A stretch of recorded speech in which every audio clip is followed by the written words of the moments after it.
के अंदर दारू पी जाती थी, गुटखा वगैरह सिगरेट वर्गी जो बच्चों से हमारे से मंगाई जाती थी। जो एक 4 अमसरा का जो शिव कुमार का मास्टर आता था, शिव कुमार नाम का, उन्होंने हम खुद को गाली निकाली है सरेआम क्लास के अंदर, माँ बहन की गाली निकाली है उन्होंने। तो इस धरने पे दबाव दे रहे हैं, बच्चों के घर पे जाकर दबाव दे रहे हैं, कह रहे हैं कि आप लोग यहाँ से खड़े नहीं होगे तो हम आपको पुलिस में गिरफ्तार कराएंगे या चकाएंगे, ऐसे धमकी दे रहे हैं। जैसे ओम कसू है कह रही है। अच्छा, धमकी दी आपको? हाँ, धमकी दे रही है। घर जाकर धमकी भी दे रहे हैं? हाँ, घर जाकर धमकी दे रहे हैं। जैसे क्या करें? कह रहे हैं कि अगर आप ये धरने से खड़े नहीं हो हम केस करेंगे या आपको उठाएंगे गुंडों से, बस ये कह रहे हैं। ये बात करें? हाँ, ये बात कह रहे हैं। करने के बाद हमारे स्कूल के अंदर अच्छे से पढ़ाई होने लगी, हम अच्छे से पढ़ने भी लगे थे और वो किसी को फ़ोन भी नहीं रखने देते थे, पहले फ़ोन भी रखते थे सभी के सब, और उनके वजह से बहुत अच्छा प्रभाव पड़ा स्कूल के अंदर। उन्होंने क्या किया दानाराम जी ने कि जो बच्चे जो स्टाफ लोग होते थे उनका मोबाइल अपने ऑफिस में रखो और बच्चों को जितना टाइम है उस टाइम में पढ़ाओ। तो उनको ये एक 20-30 मिनट लेट आए तो उसका कारण बताओ। तो ये जो कारण बताओ नोटिस उन्होंने कभी किसी को थमाया तो उसका दर्द हो गया। और दर्द एक और भी बहुत बड़ा था कि वो दलित समाज से थे, दलित समाज के होने की वजह से उनको ये जो झेलना पड़ा।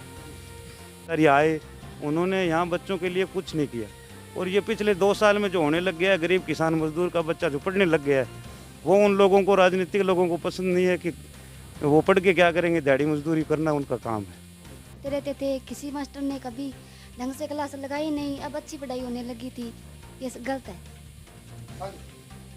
हमारे स्कूल में प्रधानाध्यापक बहुत अच्छे हैं, उन्होंने बहुत शिक्षा दी है स्कूल को और किसी जाति या भेदभाव का कोई रूल नहीं रखा और हमारे स्कूल में जो भी प्रोग्राम होते थे वो अच्छी तरह होते थे।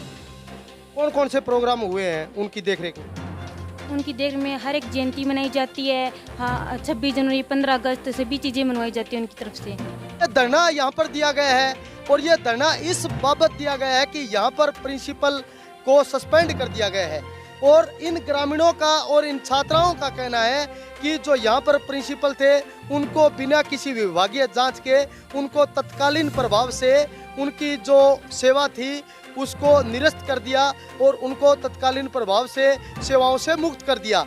आज हम हनुमानगढ़ जिले के गांव बरवाना में पहुंचे हैं, हम ग्रामीणों से बातचीत करेंगे, हम यहाँ पर पढ़ने वाले बच्चों से बात करेंगे कि आखिर मामला क्या था, किस वजह के कारण जो यहाँ के जो प्रिंसिपल थे उनको सस्पेंड कर दिया गया। हमारे साथ यहाँ पर पढ़ने वाला एक छात्र है, उनसे बातचीत करते हैं। आपका नाम बताइए। रुस्तम नाम है मेरा, कक्षा 10वीं में पढ़ता हूँ मैं।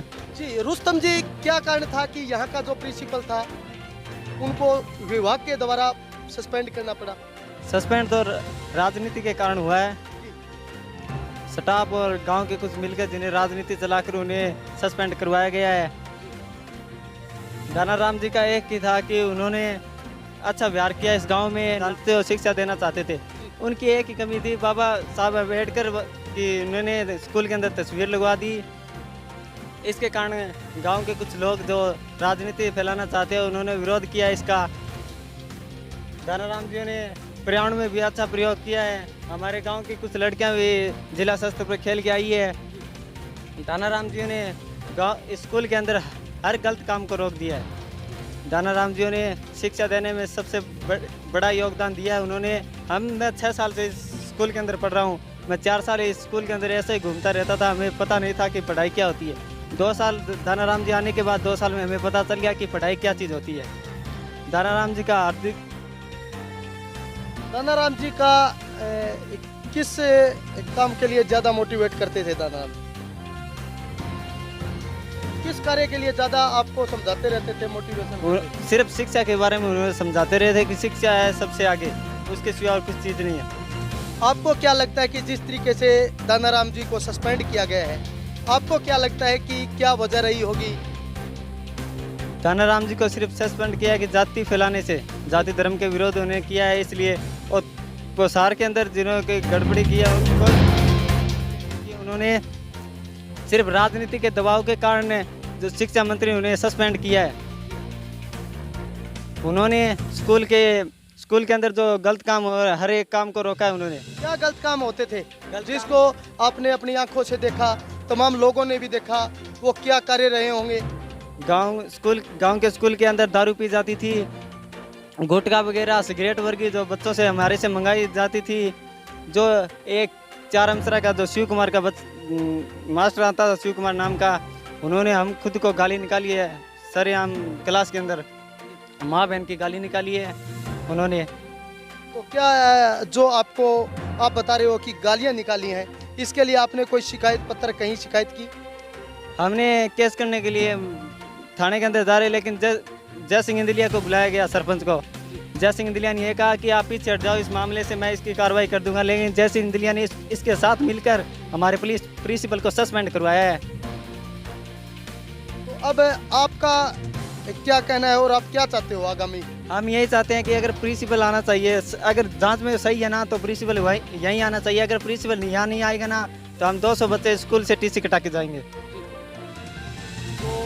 तो आप बता रहे हो कि यहाँ पर लगातार गलत काम चल रहे थे, और जैसे ही प्रिंसिपल दानाराम जी आए तो बताया जा रहा है कि उन्होंने कोई रूल रेगुलेशन भी बनाए, जिसके लिए जो अभिभावक थे, जो यहाँ पर पढ़ने वाले बच्चे थे, मात्र वही स्कूल में एंट्री कर सकते थे। क्या ऐसा कोई कानून बनाया उन्होंने? हाँ, उन्होंने कानून बनवाया है। उन्होंने सिर्फ जो भावुक है, हमारे माँ बाप है, वो ही अंदर घुस सकते थे। जो बगैर व्यक्ति था ना, वो सिर्फ एंट्री करवाने से पहले नहीं जा सकता था। यही उनका कार्य था, यही स्टाफ को सही न लगा कार्य, इसलिए उन्हें मिलकर गांव वाले राजनीति करके उन्हें सस्पेंड करवा दिया गया।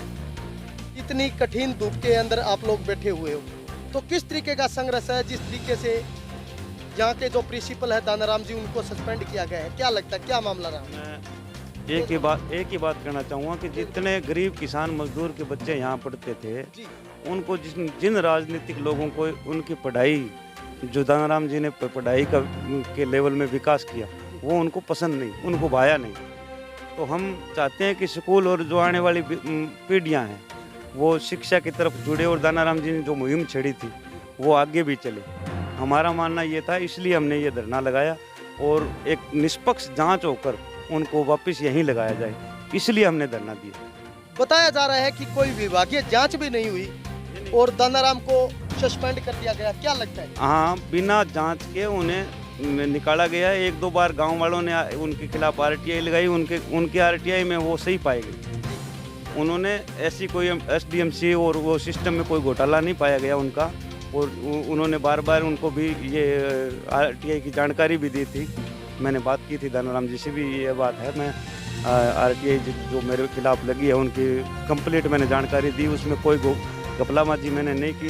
उसके बाद में जो एसटीएमसी के अभिभावक अध्यक्ष होते हैं उनसे भी बात की, वो अनपढ़ आदमी है, उससे पूछा गया कि भाई क्या बात है, आपने एसडीएमसी में कोई घोटाला करवाया? तो उसने बोला भाई अनपढ़ जरूर हूँ, लेकिन बच्चों को जो समय पर फ्रूट वगैरह वितरण होता है, मिड डे मील जो बनता है, वो एकदम कंप्लीट समय पर मिलता था उनके आने के बाद में। उससे पहले दानाराम जी से पहले क्या हुआ कि फ्रूट वितरण में 2-3 महीने के बाद में ये बोल के पेपर में देखा कि फ्रूट वितरण की योजना चालू हुई है, तो उसके बाद 2-3 महीने के बाद में बोल के करवाया था। लेकिन दानाराम जी ने हर हफ्ते फ्रूट वितरण का काम किया। ये एसडीएमसी के अध्यक्ष का कहना है, हमारे गांव का जो अभिभावक है उनका कहना है। तो दानाराम जी ने, मुझे लगता है कहीं ऐसी गड़बड़ नहीं की है, अगर की है तो उसकी उच्च स्तरीय जाँच होनी चाहिए, और जो दोषी है उनके खिलाफ कार्रवाई होनी चाहिए। बिना दोष सिद्ध हुए किसी को सस्पेंड करना मुझे लगता है गलत। आपका ये धरना कब तक चलेगा